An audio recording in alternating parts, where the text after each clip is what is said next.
daily reminder that a person with $1 billion who rents a one-bedroom apartment in New York for $1,400 can literally rent that apartment for 59,000 years. I'm going to repeat that one more time. A person who is a billionaire renting a one-bedroom apartment for $1,400 a month can hold down that apartment with their $1 billion for 59,000 years. More years than anybody on earth will ever live. That means one billionaire in New York City can close the entire poverty gap. And that's just a reminder that there is a war on poor people.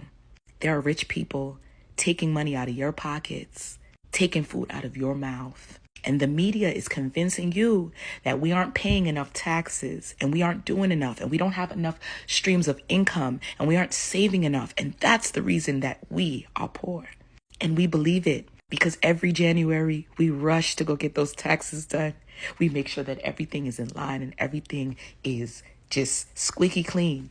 And all these rich people do is make sure that they got those tax write-offs. These rich people do not pay taxes. They give about $400,000 to charity every year to make it seem like they did some shit. But could you imagine if one billionaire bought a one-bedroom apartment for almost every poor person in New York, how much we would thrive? Especially if you could hold down that rent for 59,000 years. And an ignorant poor person would say, well, they earn that money. They don't have to. They're not obligated.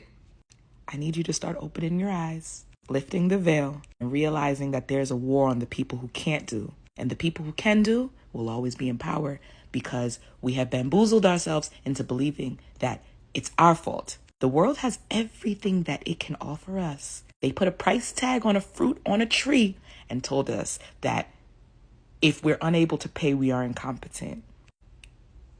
Wake up.